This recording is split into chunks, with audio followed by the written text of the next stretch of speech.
Hi hello வணக்கம் நண்பர்களே, நான் உங்கள் நீலகிரியின் சமையல்காரன். இன்றைக்கி நம்ம பார்க்க போகிற மெனு என்ன அப்படின்னா, பெரிய பெரிய திருவிழாக்கள், கோவில் பண்டிகைகளில், சாலையோர கடைகளில் பாம்பே அல்வான்னு சொல்லி ஒன்று விற்பாங்க. பச்சை கலரு, மஞ்சள் கலரு, சிவப்பு கலர்னு சொல்லிட்டு எல்லா கலர்லேயும் அந்த பாம்பே அல்வா இருக்கும். அந்த பாம்பே அல்வாவை நம்ம எப்படி இன்றைக்கி பண்ணலாம், அதாவது வீட்டில் எப்படி பண்ணலாம் அப்படிங்கிறத நம்ம பார்க்க போகிறோம். வாங்க.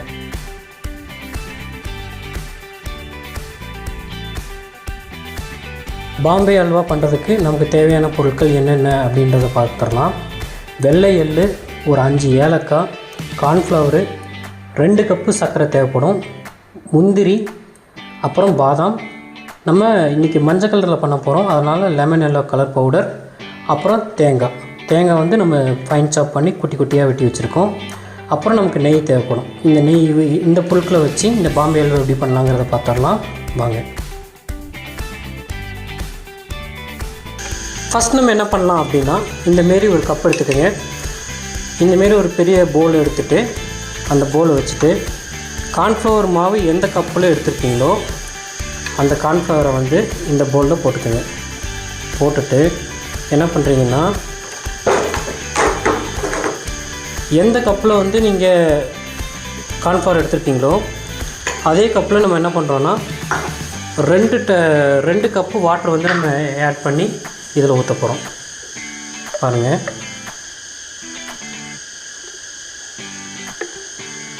ஒரு கப்பு,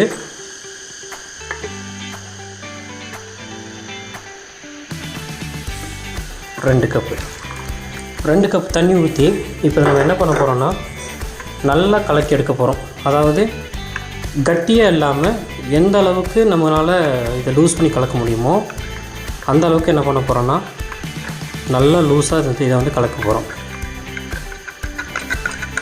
அதாவது பால் மாரி நல்லா எவ்வளோ கலக்க முடியுமோ அவ்வளோ கலக்கி நம்ம என்ன பண்ண போகிறோன்னா, இதை ஒரு ஓரமாக எடுத்து வைக்க போகிறோம்.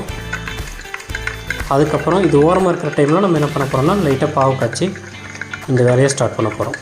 நல்லா என்ன பண்ணியாச்சுன்னா கலக்கியாச்சு. இதை ஒரு ஓரமாக எடுத்து வச்சுக்கலாம். ஃபஸ்ட் நம்ம ஸ்வீட் பண்ண போகிற கடாயை பற்ற வச்சுக்கலாம். பற்றிக்கிச்சு. இப்போ நம்ம என்ன பண்ணலான்னா, கார்ன்ஃப்ளவர் எந்த கப்பில் வந்து அளந்து போட்டிங்களோ அந்த கப்பில் நம்ம ஒரு கப்பு தண்ணி வந்து போட்டுக்கலாம். தண்ணி இந்த கடாயில் ஊற்றிக்கலாம். இப்போ தண்ணி நல்லா கொதிச்சிருச்சு. கொதித்த அந்த டைமில் என்ன பண்ணுறோன்னா, 2 கப் சர்க்கரை உள்ளே போட்டு நூல் பதத்துக்கு என்ன பண்ணுறோன்னா இந்த பாவை காய்ச்சி எடுக்க போகிறோம். தண்ணி நல்லா கொதிச்சிருச்சு. இப்போ இந்த சர்க்கரை நல்லா ரெடி ஆகட்டும். இது நூல் பதத்துக்கு வரட்டும். பக்கத்தில் நம்ம இன்னொரு கடாயை பற்ற வச்சு நம்ம என்ன பண்ணலாம் அப்படின்னா, ஒரு ஸ்பூன் நெய் உள்ளே விட்டு அல்லது ஒரு 2 ஸ்பூன் நெய் உள்ளே விட்டு அதை ஹீட் பண்ணிக்கலாம். நெய் நல்லா சூடாகிடுச்சு. சூடான டைமில் என்ன பண்ணுறோம்னா, ஃபஸ்ட்டு நம்ம சாப்பிங் பண்ணி வச்சுருக்கிற இந்த தேங்காவை போட்டு லைட்டாக வணக்கிறோம். இப்போ தேங்காய் ஓரளவுக்கு நல்ல நெய்யில் வந்து வணங்கிடுச்சு. அடுத்து நம்ம என்ன பண்ணுறோன்னா, இந்த பாதாமையும் அப்படி ஆட் பண்ணிக்கலாம். பாதாமுக்கு அடுத்து இந்த முந்திரியையும் என்ன பண்ணலான்னா போட்டுட்டு இதையும் நல்லா மைல்டாக வணக்கலாம். இது வணக்கிற டைமில் நீங்கள் என்ன பண்ணுறோன்னா, கேஸை வந்து கொஞ்சம் சிம்மில் வச்சு வணக்குங்க. ஏன்னா ரொம்ப ஹீட்டில் வணக்குனிங்கன்னா கருகுன மாரி ஆயிரும். கொஞ்சம் சிம்மில் வச்சு வணக்கிறப்ப என்ன ஆகும் அப்படின்னா, எல்லாமே நல்லா ரோஸ்ட் ஆகும். அது வந்து இந்த அல்வாவுக்கு வந்து ஒரு நல்ல ஒரு டேஸ்ட்டை கொடுக்கும். இந்த கடாயில் என்ன இருக்குன்னா, முந்திரி, பாதாம், தேங்காய் இந்த 3 இருக்குது. இது நல்லா வந்து அப்படியே ஃப்ரை ஆகட்டும். லைட்டாக கொஞ்சம் பொன்னிறமான உடனே இதை வந்து நம்ம ஒரு பாத்திரத்தில் எடுத்து வச்சுக்கலாம்.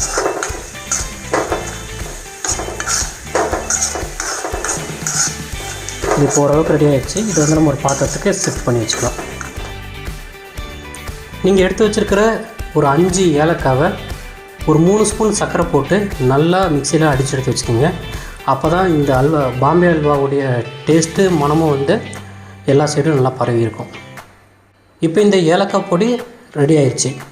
இப்போ நம்ம என்ன பண்ணலான்னா, இதை வந்து இந்த பாவில் வந்து கொட்டிக்கலாம்.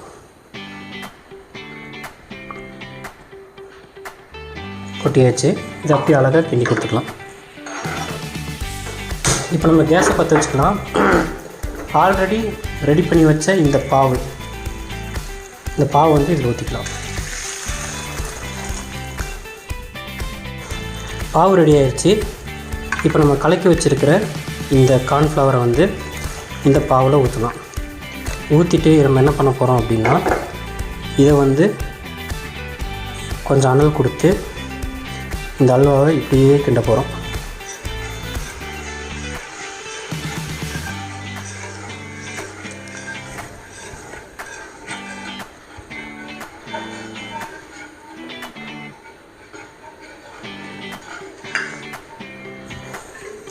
இது வந்து ஒரு டைட் பதத்துக்கு வரும்.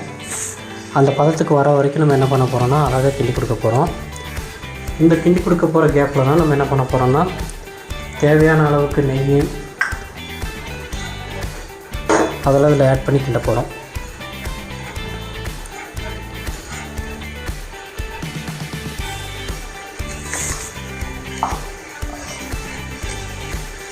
இந்த ஸ்வீட்டில் நம்ம என்ன பண்ணியிருக்கோம் அப்படின்னா, 1 கப்பு தண்ணி ஊற்றி 2 கப் சர்க்கரை போட்டு பாவு பதத்துக்கு காய்ச்சிருக்கோம். 1 கப் கார்ன்ஃப்ளவருக்கு 2 கப்பு வாட்டர் ஊற்றி என்ன பண்ணியிருக்கோன்னா அதை கரைச்சி வச்சுருக்கிறோம். இதுதான் அந்த குவான்டிட்டி. அப்புறம் ஏலக்காவை சர்க்கரையோடு போட்டு மிக்ஸ் பண்ணி அடித்து போட்டிருக்கோம்.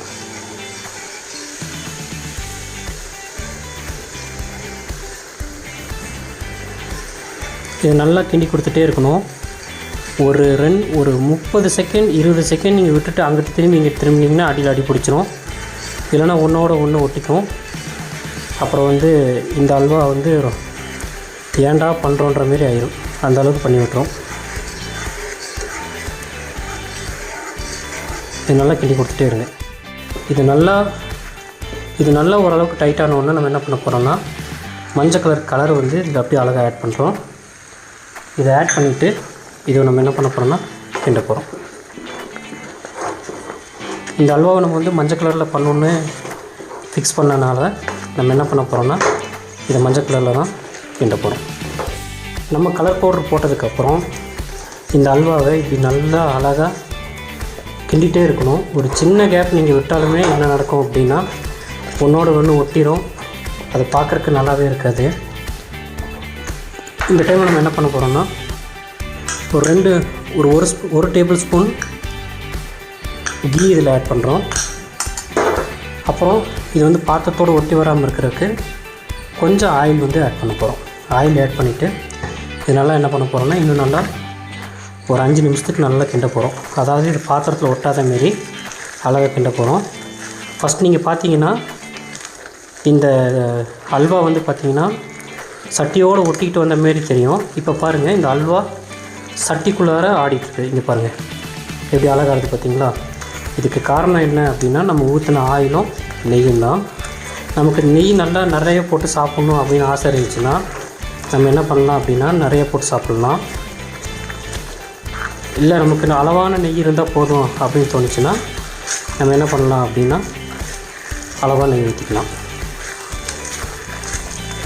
நான் ஏன் கரண்டி யூஸ் பண்ணாமல் இந்த டூல் யூஸ் பண்ணி நான் இந்த அல்வா பண்ணுறேன் அப்படின்னா, இது வந்து கிண்டுறதுக்கு ஈஸியாக இருக்கும். ரெண்டாவது வந்து இதுக்குள்ளார கேப் நிறைய இருக்கிறதுனால, அதாவது இந்த அல்வா வந்து ஒன்றோட ஒன்று மிக்ஸ் ஆகிறதுக்கும் நம்ம போட்ட ஃப்ளேவர்ஸ் எல்லாம் ஒன்றா சேர்கிறதுக்கும் இது வந்து அட்டகாசமாக இருக்கும்.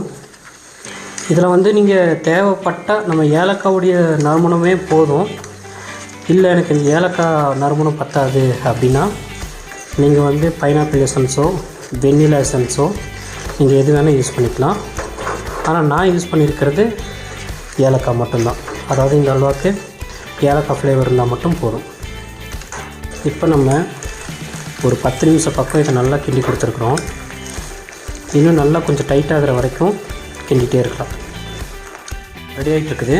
இந்த டைமில் நம்ம என்ன பண்ண போகிறோம்னா, நம்ம ரெடி பண்ணி ஃபஸ்ட்டே வறுத்தெடுத்து வச்சுருந்த பாதாம், முந்திரி, தேங்காய் இது 3ஐயும் இதில் ஆட் பண்ணிக்கலாம். ஆட் பண்ணிவிட்டு நல்லா கிண்டலாம். இப்போ இந்த அல்வாவில் பார்த்திங்கன்னா முந்திரி இருக்குது, பாதாம் இருக்குது, நம்ம வணக்கி போட்ட தேங்காயும் இருக்குது. அதோட இந்த பாம்பே அல்வா பார்க்குறக்கு ரொம்ப அழகாகவும் இருக்குது. இதை நம்ம இன்னும் நல்லா கொஞ்சம் கிண்டலாம். இப்போ நம்ம இந்த அல்வாவை ஒரு 15 நிமிஷம் பக்கம் கிண்டியிருக்கோம். இப்போ நீங்கள் பார்த்தீங்கன்னா இந்த அல்வா தாச்சில் ஒட்டாது, அதாவது இந்த கடாயில் ஒட்டாது. இந்த பாம்பே அல்வாவை இப்போ ஒரு 20 நிமிஷம் பக்கம் நல்லா கிண்டியிருக்கோம். பார்த்திங்கன்னா தாச்சில் ஒட்டலை. இப்படி நம்ம கரண்டியில் எடுத்தோம்னா இது விழுகிறதுக்கு லேட் ஆகும். இதுதான் சரியான பதம். நல்லா பாருங்கள், இப்படி கரண்டியில் இப்படி எடுத்தோம்னா அது விழுகிறதுக்கு ரொம்ப லேட் ஆகணும். இதுதான் இந்த அல்வாவுடைய பதம். இப்போ நம்ம என்ன பண்ணலான்னா இந்த அல்வாவை கேஸ் அடுப்பு ஆஃப் பண்ணிவிட்டு இதை வந்து ப்ளேட் பண்ணிக்கலாம். இன்னொரு விஷயம் என்ன அப்படின்னா, இப்போ நீங்கள் எப்போ கார்ன்ஃப்ளவரை கொட்டுறீங்களோ, கார்ன்ஃப்ளவர் வாட்டரை வந்து இந்த பாவோடு ஆட் பண்ணுறீங்களோ, அப்போ நீங்கள் ஆட் பண்ணுற டைம்லேருந்து இந்த ப்ரிப்ரேஷன் 20 நிமிஷம் வரைக்கும் நீங்கள் கிண்டி இப்படி தாச்சில் ஒட்டாமல் இப்படி எடுத்து நீங்கள் போடுற வரைக்கும் அடுப்பு சிம்மில் தான் இருக்கணும். நண்பர்களே, நீங்கள் எந்த பிளேட்டில் இதை போடுறீங்களோ அந்த பிளேட்டில் கொஞ்சம் ஆயில் போட்டுக்குங்க. ஏன்னா அப்போ தான் இது கொஞ்சம் நல்லாயிருக்கும். ஆயில் போட்டுட்டு எல்லா சைடும் கொஞ்சம் பரவுற மாரி இந்த ஆயில் இப்படி சுற்றி கொடுத்துக்குங்க. சுற்றி கொடுத்துட்டு நம்ம என்ன பண்ண போகிறோம் அப்படின்னா, நம்ம ஆல்ரெடி ப்ரிப்பேர் பண்ணி வச்ச இந்த அல்வாவை கொண்டு வந்து இங்கே கொட்டிட போகிறோம். இப்போ நம்ம ரெடி பண்ணி வச்ச இந்த அல்வாவை இந்த பிளேட்டில் போட்டுக்கலாம். போட்டுட்டு இது அழகாக அப்படியே மட்டை அடித்து கொடுத்துக்கலாம்.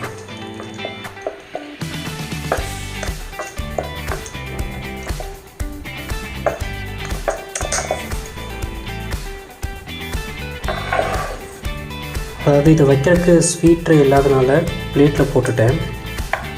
இருந்தாலும் இது பார்க்குறதுக்கு நல்லா அழகாக தான் இருக்கும். இதை ஒரு 3 ஹவர் பக்கம் நீங்கள் ஆற வச்சுட்டு அதுக்கப்புறம் நீங்கள் இதை எடுத்து சாப்பிட்டிங்கன்னா சாப்பிட்றதுக்கு ரொம்ப அழகாக இருக்கும், சுவையாகவும் இருக்கும். சுவையான பாம்பே அல்வா ரெடி ஆயிடுச்சு. இதில் பார்த்தீங்கன்னா அழகாக முந்திரி, பாதாம், அப்புறம் வறுத்தெடுத்த தேங்காய் இதெல்லாம் போட்டு அட்டகாசமாக இந்த பாம்பே அல்வா பண்ணியாச்சு. என்கிட்ட ஸ்வீட் ட்ரே இல்லாதனால நான் பிளேட்லேயே கொட்டிட்டேன். இதை ஒரு 3 ஹவர் நல்லா ஆற விட்டு கட் பண்ணி எடுத்திங்கன்னா அழகாக அட்டகாசமாக சூப்பராக பாம்பே அல்வா ரெடி ஆயிரும். இந்த அல்வாவை பிளேட்டில் போட்ட உடனே நம்ம எடுத்து வச்சுருக்கிற இந்த வெள்ளை எள்ளை வந்து அப்படி மேலே தூவி விட்டிங்கன்னா பார்க்குறக்கு அழகாக அட்டகாசமாக இருக்கும்.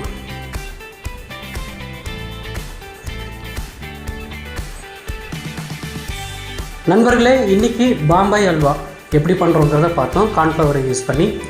வேறொரு வீடியோவில் வேறொரு மெனுவோடு உங்களை சந்திக்கும் வரை உங்களிடமிருந்து விடைபெறுவது நான் உங்கள் நீலகிரி சமையல்காரன் ராகுல் கண்ணன். நன்றி, வணக்கம்.